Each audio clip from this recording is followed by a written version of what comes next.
Again, year 4. I'm going to be talking you through Wednesday's task now. Having done this, I realised that on the previous one I said I was talking through Monday's task, but of course we weren't in school on the Monday, so those tasks I spoke to you about in the previous video were obviously for the Tuesday. So now I'm going to talk you through Wednesday's task. So it is rounding again in maths, and only we're going to be rounding to the nearest 100 now. So a similar thing to help you, it's good to visualise it by using the number line to start with. So I've got the number 743.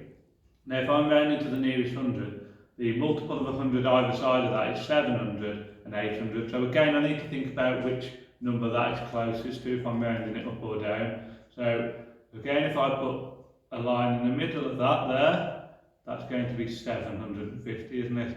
And that's halfway between. So 743 is going to be coming below that somewhere. And so that's going to mean it's closer to 700 than 800, so it would get rounded down to 700. Now, when we're rounding to the nearest 100, unlike the previous lesson where we're rounding to the nearest 10, because we're rounding to the nearest 100, it's the tens column that we're looking at, it's the digit in the tens column. So on this one it's obviously a 4, and 4 gets rounded down, so 4 or below in the tens column, and if we're rounding to the nearest 100, means it gets rounded down. If it's got a 5 or above in the tens column, we would be rounding up to the nearest 100.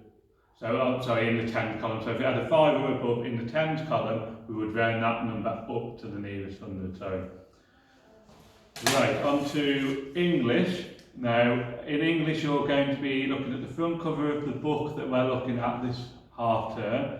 So you're going to look at that front cover and you're going to be making a prediction about what you think the book is about and what you think might happen in that book. And then following that you're going to then read the blurb and see if that opinion changes. There is a worksheet embedded on there to follow as well. And I should just mention obviously there is a link and a worksheet as well embedded for the maths lesson before as well, sorry.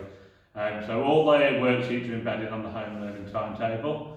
Then on to geography in the afternoon, and we're looking at Scandinavian countries, so we're looking at locating the Scandinavian countries on maps and the major cities and labelling those.